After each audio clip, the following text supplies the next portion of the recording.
أما بعد فأعوذ بالله السميع العليم من الشيطان الرجيم بسم الله الرحمن الرحيم إن الذين آمنوا والذين هادوا والنصارى والصابئين من آمن بالله واليوم الآخر وعمل صالحا فلهم أجرهم عند ربهم ولا خوف عليهم ولا هم يحزنون ان الذین بے شک وہ لوگ آمنوا جو ایمان لائے والذین اور وہ لوگ ہادو جو یہودی ہوئے والنصارى اور جو عیسائی ہوئے والصابئین اور جو صابی ہوئے من جو بھی آمنا ایمان لائے گا باللہ اللہ پر والیوم الآخر اور آخرت کے دن پر وعمل صالحا اور اعمال کرے گا صالح فلہم تو ان کے لیے اجرہم اجر ہے ان کا عند ربہم ان کے رب کے ہاں ولا خوف علیہم اور نہ کوئی خوف ہوگا ان پر ولا هم یحزنون اور نہ ہی وہ غمگین ہوں گے۔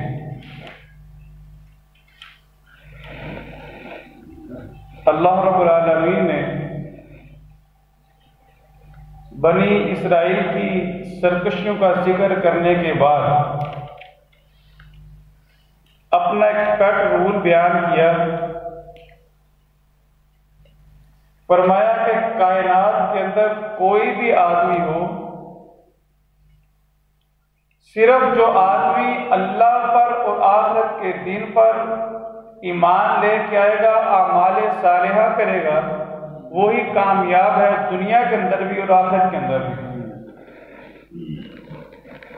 آیت کے اندر انداز بیان کرنے کا اس انداز سے ہے، فرمایا ان الذین آمنوا بے شک وہ لوگ جو ایمان لائے والذین ہادوا اور وہ لوگ جو یہودی ہوئے والنصارى اور جو عیسائی ہوئے والصابئین جو صابی ہوئے۔ سب سے پہلے ایمان والے کون ہیں؟ یہاں پر شروع میں بیان کیا کہ بے شک وہ لوگ جو ایمان لائے یعنی جنہوں نے ایمان کا دعویٰ کیا، والذین ہادوا اور اور وہ لوگ جو یہودی ہوئے یعنی جنہوں نے یہود ہونے کا دعویٰ کیا۔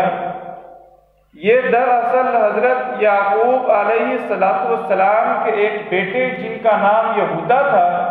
ان سے لڑی چلی جو خود کو یہودی کہلواتے تھے۔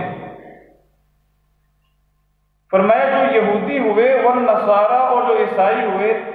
نصارہ یہ دراصل فلسطین کے اندر ناصرہ بستی ہے جہاں پر حضرت مریم علیہ السلام نے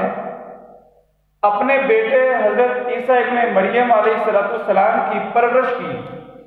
اس جگہ کا نام ناصرہ تھا، اسی نسبت سے یہ لوگ خود کو نصارہ کہلواتے جس کا مطلب عیسائی ہے، یعنی حضرت عیسیٰ علیہ السلام کے پیروکار۔ والصابئین اور جو صابی ہوئے۔ صابی دراصل یہ اللہ کے نبی صلی اللہ علیہ وسلم کے زمانے میں جب کوئی آدمی اللہ کے نبی کی دعوت سے متاثر ہو کر اپنے آباء و اجداد کے مذہب کو چھوڑ دیتا، ان کے عقائد کو چھوڑ دیتا، رسم و رواج کو چھوڑ دیتا، اللہ کے نبی علیہ السلام کی طرف مائل ہو جاتا، اسلام کی طرف راغب ہو جاتا، تو مشرکین اس آدمی کو صابی کہا کرتے تھے۔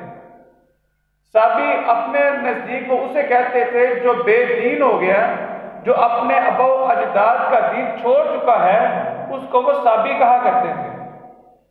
تو اللہ نے فرمایا کہ اگر کوئی آدمی ایمان کا دعویٰ کرے،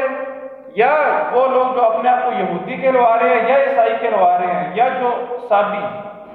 کوئی بھی آدمی ہے، ان سب کے لیے اللہ کا اعلان یہ ہے من آمن باللہ جو بھی ایمان لائے گا اللہ کے اوپر والیوم الآخر اور آخرت کے اوپر وعمل صالحا اور وہ نیک اعمال کرے گا۔ سورہ نساء کے اندر آیت نمبر 136 اور 137 میں اللہ رب العالمین نے اسی مضمون کو آگے بڑھاتے ہوئے ارشاد فرمایا کہ بے شک وہ لوگ جو ایمان کا دعویٰ کرتے ہیں، جو ایمان کا دعویٰ کرتے ہیں زبان سے کہ ہم ایمان لائے، ان کو اللہ نے مخاطب کرتے کرتے ہوئے فرمایا کہ آمینو، اے ایمان کا دعویٰ کرنے والوں، صحیح معنوں میں ایمان لے کے آؤ اوپر اس کے جو میں نے نازل کیا ہے۔ ایک ہے زبان سے دعویٰ کرنا ایمان کا، اور ایک ہے عملی طور پر ایمان لے کے آنا، اس میں بڑا فرق ہے۔ زبان سے دعویٰ جو ہے وہ منافق کیا کرتے تھے، زبان سے دعویٰ منافق کیا کرتے تھے۔ مومن کی نشانی یہ ہے کہ وہ عملی طور پر ایمان لے کے آتا ہے، کردار اپناتا ہے۔ اللہ کے نبی صلی اللہ علیہ وسلم کے پاس حضرت جبریل علیہ السلام آئے، حدیث جبریل ہے، صحیح مسلم کی روایت ہے۔ اللہ کے نبی صلی اللہ علیہ وسلم کے پاس آئے اور اس انداز سے آئے کہ آپ نے سفید قسم کا لباس پہنا ہوا ہے، انسانی شکل میں آئے، اور اللہ کے نبی صلی اللہ علیہ وسلم کے پاس آ کر اس طرح سامنے دوزانو ہو کر بیٹھ گئے، جس طرح ہم اس حالت میں بیٹھے ہوئے ہیں دوزانو، اس طرح اللہ کے نبی صلی اللہ علیہ وسلم کے سامنے آ کے بیٹھ گئے اور آپ سے سوال کرنے لگے۔ پہلا سوال یہ کیا، اے اللہ کے نبی ایمان کیا ہے؟ ایمان کیا ہے؟ اللہ کے نبی صلی اللہ علیہ وسلم نے بیان فرمایا کہ ایمان 6 چیزوں کا نام ہے۔ اللہ کے اوپر ایمان لے کے آنا، اس کے رسولوں کے اوپر ایمان لے کے آنا، اس کی تمام نازل کردہ کتابوں کے اوپر ایمان لے کے آنا، فرشتوں کے اوپر ایمان لے کے آنا، آخرت کے اوپر ایمان لانا، اچھی اور بری تقدیر کے اوپر ایمان لانا۔ یہ 6 جز ہیں ایمان کے، جو ان تمام کے اوپر اسی طرح ایمان لے کے آئے گا جیسے اللہ نے بیان کیا ہے، تو تحقیق کو ایمان والا کہلائے گا۔ یعنی اللہ کے اوپر بھی، اللہ کے رسولوں کے اوپر بھی، اور اللہ کے رسولوں کے اندر اللہ کے نبی صلی اللہ علیہ وسلم بھی شامل ہیں، آپ کی ختم نبوت کے اوپر بھی ایمان لانا ہے۔ یعنی جو ان تمام چیزوں کے اوپر کما حقہ ایمان لائے گا وہ مومن کہلائے گا۔ اب جب حضرت جبریل علیہ السلام نے اللہ کے نبی صلی اللہ علیہ وسلم سے جواب سنا تو فرمانے لگے اللہ کے نبی سے کہ آپ نے سچ بیان فرمایا ہے۔ پھر انہوں نے ایک اور سوال کیا، احسان کیا ہے اور اسلام کیا ہے؟ اللہ کے نبی نے جواب دیا۔ جواب دینے کے بعد وہ کہنے لگے کہ آپ نے برحق ارشاد فرمایا۔ اصحاب رسول بہت حیران ہوئے، وہ نہیں جانتے تھے یہ جبریل ہیں، وہ دیکھ رہے تھے کہ ایک آدمی آیا ہے، سوال کر رہا ہے، بڑے اچھے انداز سے اس نے سوال کیے ہیں، اللہ کے نبی جواب ارشاد فرما رہے ہیں، تو جواب سنتے ہی وہ یہ کہی جا رہا ہے کہ آپ نے بالکل برحق فرمایا، اور اس انداز سے جواب دے رہا ہے جیسے وہ جانتا تھا کہ اللہ کے نبی جو کہہ رہے ہیں صحیح کہہ رہے ہیں۔ اگر وہ جانتا تھا اللہ کے نبی جو کہہ رہے ہیں صحیح کہہ رہے ہیں تو سوال کیوں کر رہا ہے؟ تو وہ اس تذبذب کا شکار تھے کہ جب وہ حضرت جبریل علیہ السلام وہاں سے مجلس سے اٹھے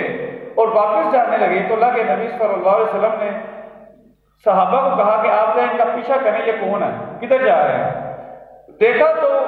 وہ گلی سے جو ٹرن ہوئے تو واپس نظر ہی نہیں آئے، غائب ہو گئے۔ اللہ کے نبی صلی اللہ علیہ وسلم نے ارشاد فرمایا، اے میرے اصحاب، یہ جبریل تھے اور تم کو دین کی تبلیغ کرنے کے لیے آئے تھے۔ اب آپ دیکھیں جبریل علیہ السلام آئے، ان کو اللہ کے احکام کا علم تھا، وہ چاہتے تو خود بھی اللہ کے نبی سے اجازت لے کے بیان کرنا شروع کر دیتے، جناب ایمان یہ ہے، احسان یہ ہے، اسلام یہ ہے۔ لیکن اسلام کا رول یہ ہے کہ کوئی بھی چیز اس وقت تک دین نہیں کہلا سکتی جب تک وہ بات اللہ کے نبی علیہ السلام اپنی زبان مبارک سے نکال کر اس کے اوپر مہر ثبت نہ کر دیں، اس وقت تک وہ چیز دین کا حصہ نہیں ہو سکتی۔ تو حضرت جبرائیل علیہ السلام جب دین کی تبلیغ کے لیے آئے تو انداز کیا تھا کہ اللہ کے نبی کی زبان سے کہلوایا گیا تاکہ بات واقعی دین کا حصہ بن جائے، کیونکہ اگر حضرت جبریل بھی بات کرتے تو وہ بات اس وقت تک دین کا حصہ نہیں بن سکتی تھی جب تک اللہ کے نبی علیہ السلام اس پر مہر ثبت نہ کرتے۔ یہ عقیدہ ہے، عقیدہ ختم نبوت، کہ اللہ کے نبی علیہ السلام بحیثیت نبی، آپ کی ذات بھی آخری ہے اور آپ کی بات بھی آخری بات ہے۔ تو انہوں نے اللہ کے نبی سے سوال کیا کہ ایمان کیا، اللہ کے نبی نے یہ ساری چیزیں بیان کی۔